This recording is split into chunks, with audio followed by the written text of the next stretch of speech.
Urban art is all about innovation. From using buckets on a busy street to filling an art gallery with local graffiti, to mixing jazz with spoken word, inviting us to listen with new ears, to look with new eyes. Wander down this train tunnel in Washington, D.C., and you'll discover the bold colors of urban graffiti artists. It is Washington's Wall of Fame, and Nick Posada's work is here. But unfortunately, the art he's created has been covered by other people's graffiti. This is what happens when nobody respects any type of work that someone spent their paint and their time on.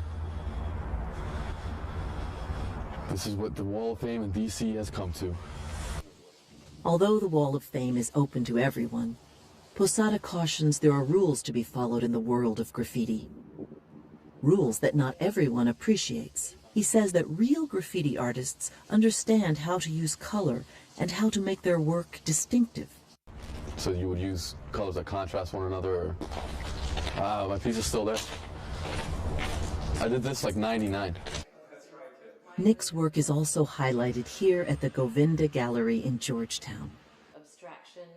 Graffiti art has certainly brought to public art a whole new dimension.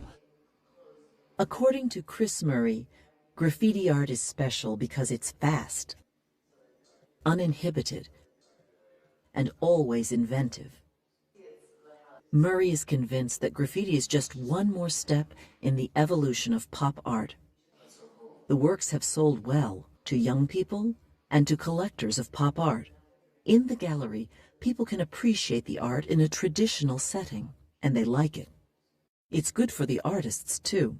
It was a real reversal for them because they used to being vilified, and now they're being enjoyed, and that's a good thing.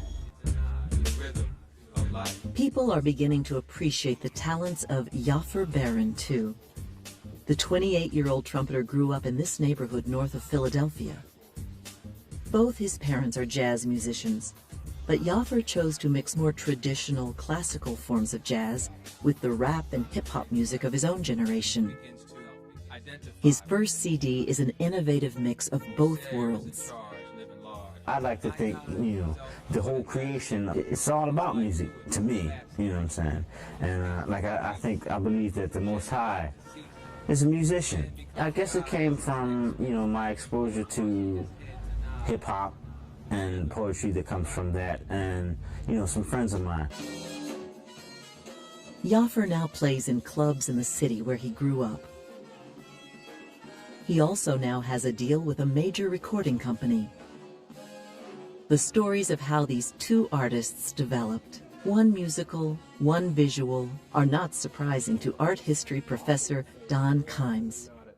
But it's about sort of taking what it is that you come from, what you emerge from, what's authentic for you, and pushing it to the edge of its envelope, to the edge of its boundaries, its limits, and taking one more step. Kimes says artists need to build on their own cultural background, as anything else would be false. It is said that art is fundamentally about exploration and discovery. Urban artists, whether musicians or painters, can take us to places we've never been before, even if it's as close as a nearby city street.